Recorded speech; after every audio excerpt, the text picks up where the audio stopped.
राजसमंद में smart study international school का वार्षिकोत्सव आह्वान 4 फरवरी शाम 6 बजे विधानसभा अध्यक्ष डॉक्टर सीपी जोशी के सानिध्य में होगा। आखिर आधुनिक शिक्षा क्या है, ट्यूशन प्रवृत्ति, बस्ते के बोझ व पढ़ाई में रटंत विद्या से छात्र कैसे उभर सकता है, इसको लेकर जानते हैं स्मार्ट स्टडी स्कूल के डायरेक्टर निर्मल जैन, तिलकेश भाटिया व प्रिंसिपल मनीषा लश्करी से। अश्लीलता को, बलात्कारियों को, भ्रष्टाचार को, भुखमरी को, अशिक्षा को और स्वार्थ रूपी बेड़ियों से जकड़ी हुई भारती को एक बार पुनः स्वतंत्र कर सके। आह्वान क्या है? आह्वान आदेश है माँ भारती का सभी शिक्षा के केंद्रों को कि वो पुनः एक बार तक्षशिला और नालंदा बने, कर्मठ, विवेकशील और उच्च विचार तथा उच्च चरित्र वाले आने वाली नई पीढ़ी का निर्माण करें। इस कार्यक्रम के माध्यम से कल मुझसे किसी ने पूछा हम क्या मैसेज देना चाहते हैं समाज को। समाज वास्तव में सब कुछ जानता है। हम इस कार्यक्रम के माध्यम से केवल याद दिलाना चाहते हैं कि श्री कृष्ण ने युद्ध उस समय भी नहीं किया था, शस्त्र नहीं उठाए थे।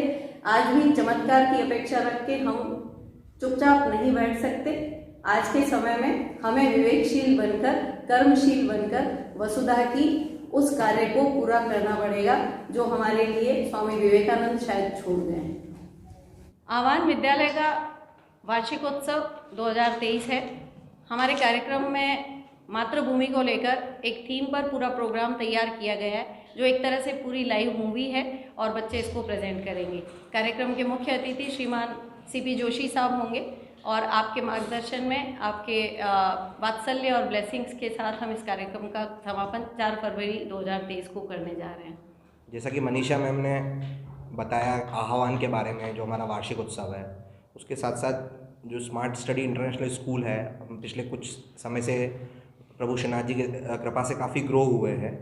मुझे ऐसा लगता है कि एक डिफरेंट सोच रखना, ग्रो करने के लिए आपको, जैसे आज हम स्टार्टअप्स के लिए शार्क टैंक देख रहे हैं टीवी पे, उसमें 18 साल के बच्चे आके वहाँ पे प्रेजेंट कर रहे हैं। ये पूरा एक पर्सनली डेवलपमेंट है, ये एक सिंपल बुकिश एजुकेशन से कभी डेवलप नहीं हो सकता है।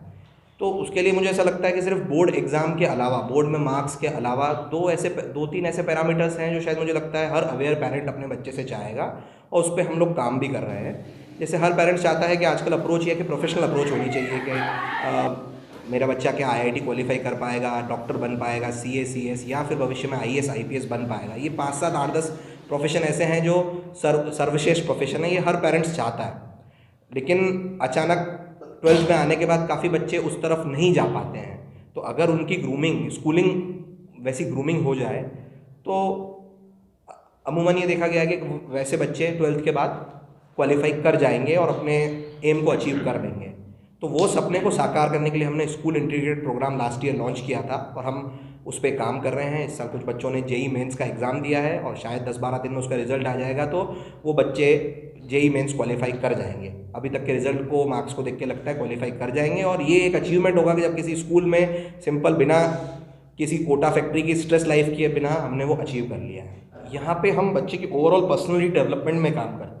एक हॉलिस्टिक डेवलपमेंट, हम सब लोग वर्ड यूज़ करते हैं लेकिन काम नहीं हो पाता है।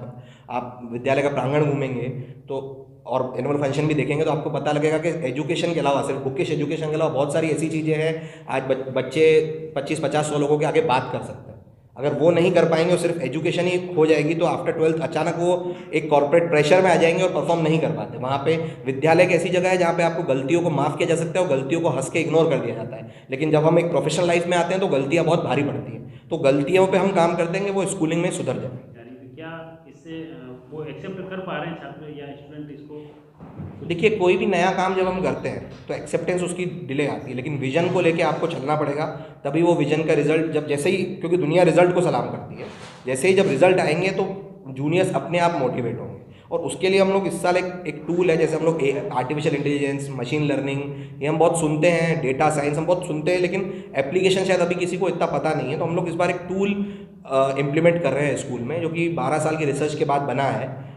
वो टूल बेसिकली बच्चे की एक छोटे से टेस्ट से ये पता करेगा कि बच्चे की एबिलिटीज़ क्या है। जैसे UN और WHO जो रिकमेंड करते हैं कि 9 क्वालिटीज़ होती है किसी भी इंसान में, और हर इंसान अपनी 2-3-4 क्वालिटी में बहुत अच्छा होता है और 4-5 क्वालिटी की वीकनेस होती है, लेकिन हम हमारी पूरी उम्र सिर्फ वो वीकनेस को, हमें ये अच्छा नहीं, ये अच्छा करना चाहिए, अच्छा नहीं, ये अच्छा करना चाहिए, में निकाल देते हैं। लेकिन अगर हमें जल्दी स्टेज पर हमारी स्ट्रेंथ पता चल जाए और हम उस पर काम करें तो हम आउट ऑफ बॉक्स काम कर सकते हैं और उससे कुछ नया ईजाद कर सकते हैं। जैसे फॉर एग्जांपल क्रिकेट में रिवर्स स्विंग है, वो वकार यूनिस ने ईजाद की थी। अब रिवर्स स्विंग सिर्फ फिजिक्स के सिंपल रोटेशन के प्रिंसिपल्स पे बेस्ड है, लेकिन वो किसी ओलंपियाड या रैंक 1 IIT ईजाद नहीं करी, वो उसने ईजाद करी जिसकी स्कूलिंग भी पूरी नहीं हुई है, क्योंकि उसकी काइनेस्थेटिक स्किल ऐसी है कि प्रैक्टिकली उसे हर चीज़ समझ में आती है। तो अगर आप बचपन से ही बच्चे की एबिलिटीज़ को निकालने की, उनमें क्या एबिलिटी है और उसको उन्हीं तरह से ट्रेन करें, पढ़ाएं, तो वो आगे जाके अपने स्ट्रेंथ पे निखर के आएंगे और अपने अपने स्तर पे, अपने अपने एरिया में वो काफ़ी ग्रो और देश का नाम कर पाएंगे। उनका जो टाइम लेवल कहीं यूँ नहीं लगता आपको ज़्यादा है या मतलब इस तरह का? जी, अगर स्कूल में सिर्फ पढ़ाना ही है तो आप टाइम को देखेंगे तो ज़्यादा है, लेकिन जब हम होलिस्टिक डेवलपमेंट पे अभी हमने बात करी कि उन्हें म्यूज़िक, स्पोर्ट्स, कल्चर, को करिकुलर हर जगह डेवलप करना है, तो हम लोग अपनी स्कूलिंग में 2 पीरियड उसी पे फोकस करते हैं।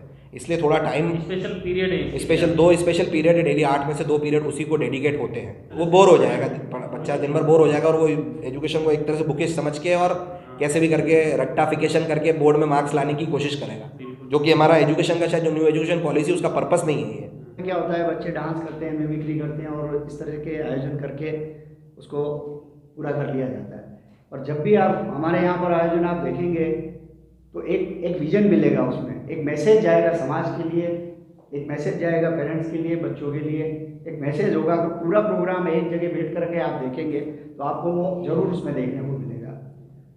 और सबसे पहले मैं स्टार्ट करूँगा कि हमने इस स्कूल की स्थापना क्यों की। सर का जो अभी बात जो पूछी है, पेरेंट्स का जनरली फोकस रहता है कि मेरे बच्चे ने परसेंटेज कितने लाए। मुझे लगता है कि इसको बदलने की आवश्यकता है, क्योंकि आप परसेंटेज बेस्ड करके आप आगे इस बच्चे को, जैसे सर ने बताया कि आगे जो प्रोफेशनल जिस पर जाओगे आप, तो वहाँ पर वो चीज़ें मुझे नहीं लगता इतने मायने रखती है। तो आपको बच्चों को वो सब कुछ सिखाना होगा जो रियल लाइफ में आगे होने वाला है, स्कूलिंग के बाद या कॉलेज के बाद। तो मेरा यही विजन था, स्कूल जब स्थापना की थी तो हम इस चीज़ को चेंज करेंगे। बहुत सारी मुश्किलें आ चुकी है हमारे साथ, मुझे पता है। जैसे सर ने अभी सवाल किया आगे 5 साल, ये 5 साल और आगे यही चीज़ें चलने वाली हैं। जब तक हमारे बच्चे, हमारे पेरेंट्स मेट्रो सिटीज़ में जा कर के नहीं देखेंगे कि उनके बच्चे क्या कर रहे हैं और वहाँ पर क्या विजन है, स्कूल का क्या विजन है, वहाँ पर किस तरह से एजुकेशन सिस्टम चलता है, तो मेरी ये सोच थी कि हम इसको चेंज करें। क्यों नहीं हम अपने यहाँ बैठकर हमारे जो बच्चे यहाँ से बाहर मेट्रो सिटीज़ में जाते हैं उनको नहीं जाना पड़े और उस चीज़ों को खड़ा करें। उस पर पेरेंट्स का सबसे बड़ा सपोर्ट चाहिए। कुछ हमें मिला है, कुछ आगे संभावना है कि जिस तरह से बदलाव हमने स्कूल में देखा है तो वो ज़रूर हम एक दिन सफल होंगे। तो समय लगेगा, 2-4 साल और लग सकते हैं हमें। बहुत सारी चीज़ें हैं एजुकेशन फील्ड में जो बिल्कुल एक पिछले पुराने सिस्टम पे ही चलती है। जब इस स्कूल की स्थापना हुई थी तो मुझे ये पता है, जब मेरे बच्चे जहाँ पर भी जिस स्कूल में जाते थे, आप कोच छोड़ो, आप वहाँ पर एक PTI नहीं मिलता था, ढंग के टॉयलेट्स नहीं होते थे स्कूल में। तो हमने उसको बदलने का प्रयास किया। आज आप किसी भी स्कूल में जाओगे, हर जगह आपको PTI भी मिलेगा, कोचेज भी मिलने लगे हैं, स्पोर्ट्स की एक्टिविटीज़ भी प्रारंभ हो गई है। तो ये बदलाव न केवल हमारे स्कूल में आया, पूरे राजसमंद में देख सकते हो उसको। तो जो हमारा मोटिव था, मुझे लगता है कहीं कहीं अब सफल होने जा रहे हैं हम लोग। आगे हमारा विजन ये है कि हम इसको पूरा चेंज करेंगे, बच्चों को वो सब कुछ देंगे जो उनके लिए, बच्चों को कोटा नहीं जाना पड़े, बच्चों को स्पोर्ट्स एक्टिविटी के लिए कहीं मुंबई नहीं जाना पड़े, कहीं हैदराबाद नहीं जाना पड़े, वो सब कुछ यहाँ मिले और हमारे यहाँ से बच्चे नेशनल लेवल के एटलीस्ट बच्चे यहाँ से निकल करके जाएँ। क्लासरूम में हमने लॉकर्स डाल रखे हैं। बच्चे को वही बुक्स ले जाना होता है घर पे जिसकी उसको उस दिन की आवश्यकता है। तो वो 5 किलो का बोझ डेली बच्चा घर लेके जाता था, उसको हमने कम किया है। लंच वाली फैसिलिटी हमारे यहाँ पर है और कंपलसरी नहीं है। जो बच्चों को, उसमें भी हमारी ये सोच थी कि बच्चा 6 बजे 7 बजे स्कूल के लिए निकलता है घर से, वो टिफ़िन लेके निकलता है और 10 साढ़े 10 बजे 11 बजे उस बच्चे को टिफ़िन खाना होता है। और जनरली घर पे महिलाएं जो होती है वो जल्दबाजी में जो भी बना वो बच्चे के साथ भेज देती है। तो बच्चे 8 घंटे 6 घंटे बच्चा जब स्कूल में बैठा है तो वो क्या करेगा अगर उसको फूड ढंग का नहीं मिला। तो हमने गर्म खाना यहाँ प्रोवाइड करने का प्रयास किया और बहुत मतलब हमें सफलता मिली है। एजुकेशन पे भी काम करेंगे, स्कूल के साथ साथ कॉलेज का भी एसोसिएशन किया है, यहाँ पे इंजीनियरिंग, फार्मेसी, मैनेजमेंट ऑलरेडी है। इस साल राजसमंद ज़िले में पहला एग्रीकल्चर कॉलेज वहाँ से ओपन हुआ है। भविष्य में वहाँ पे कुछ नर्सिंग कॉलेजेस वगैरह भी ओपन होंगे, तो वो एक पूरा क्लस्टर डेवलप होगा। स्कूलों में हम एक चीज़ और बदलना चाहते हैं। हमने जिस दिन से स्कूल हमारे बच्चे ट्यूशन ना जाए, जनरली क्या होता है कि सब जगह ट्यूशन के नाम से अलग से पैसा भी वसूला जाता है। एक बिजनेस जैसा जो नज़र आता है वो नहीं होना चाहिए, हमारी सोच ही है इसके पीछे। तो हमने कभी इसको बढ़ावा नहीं दिया। हमने पेरेंट्स को हमेशा बोला है कि हमारा बच्चा जब तक हो पाए ट्यूशन ना जाए, आपको दिक्कत है तो आप हमें बताइए, उस पर हम स्कूल में ही काम करेंगे, उसका हम अलग से कोई चार्ज भी नहीं लेंगे आपसे।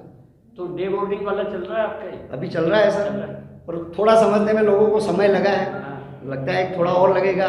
तो मंजिल हमने जो सोची है वो एक न एक दिन मिलेगी आवश्यक। हॉस्टल फैसिलिटी उसकी भी हमने प्लानिंग कर रखी है, हमने जगह तो बना ली है और उसको समय के साथ थोड़ा आगे प्लान करेंगे, 1-2 साल में उसको भी प्लान करेंगे, तभी हमने जो सोचा है उस पर सफलता मिलेगी। The Maruti Nandan grand, Nathdwara स्थित एकमात्र ultra luxurious 5 star hotel. Rajsamand जिले की एकमात्र 5 star hotel the Maruti Nandan grand में भोजन की स्वादिष्ट थाली अब सिर्फ 290 रुपए में। श्रीनाथ जी की नगरी नाथद्वारा में इस सुनहरे अवसर का आनंद अवश्य उठाएं।